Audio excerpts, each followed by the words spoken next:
வணக்கம். ஒரு ஆர்எஸ்எஸ் முழு நேர ஊழியர், ஒரு பிராமணர், ஒரு ஐயர். அவர் பேர் நலங்கிள்ளி. ஆர்எஸ்எஸ்ல ரொம்ப நாளாக வேலை பார்த்துக்கிட்டு இருக்காரு. அப்போ அங்கே உள்ள ஆர்எஸ்எஸ் உள்ளவங்க பெரியாருக்கு எதிராக நீங்கள் ஒரு புத்தகம் எழுதணும், அதாவது நீங்கள் பெரியாரை பற்றி முழுசாக படிச்சுட்டு ஒரு புத்தகம் எழுதுன்னு சொல்லிட்டு ஒரு கமிட்மெண்ட் கொடுக்குறாங்க. அவரும் பெரியார் புத்தகத்தை வாங்கி படிக்கிறார். அவர் பேர் நலங்கிள்ளி. படிக்கிறார். படிக்க பார்த்தீங்கன்னா ஒரு பெரியாருடைய பேச்சுக்களும் எழுத்துக்களும் அவரை ரொம்ப ஈர்த்துருச்சு. ஒரு ஐயராக கூட இருக்கலாம்.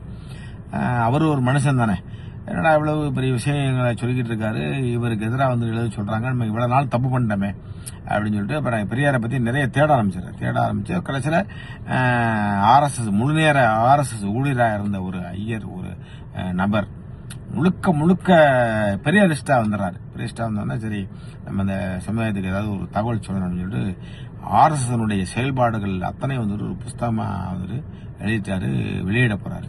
புஸ்தகம் அட்டப்படத்தை பார்த்து இப்போ உள்ள ஆர்எஸ்எஸ் குரூப் அந்த புஸ்தகம் வெளிவரக்கூடாது அப்படின்னு சொல்லிட்டு தடை போடுறதுக்கு எல்லா வேலையும் பார்த்துக்கிட்டு இருக்காங்க. என்ன சொல்றான், பாப்பாங்களுடைய ஐயருடைய தத்துவத்தை தான் நாங்கள் எதுக்குறோம். தனிப்பட்ட முறையில் எந்த ஐயரையும் எந்த பாப்பானையும் நாங்கள் பார்த்தா ஒரு பகைவராக பார்த்துக்கிறதுல நண்பராக தான் பார்க்குறோம்.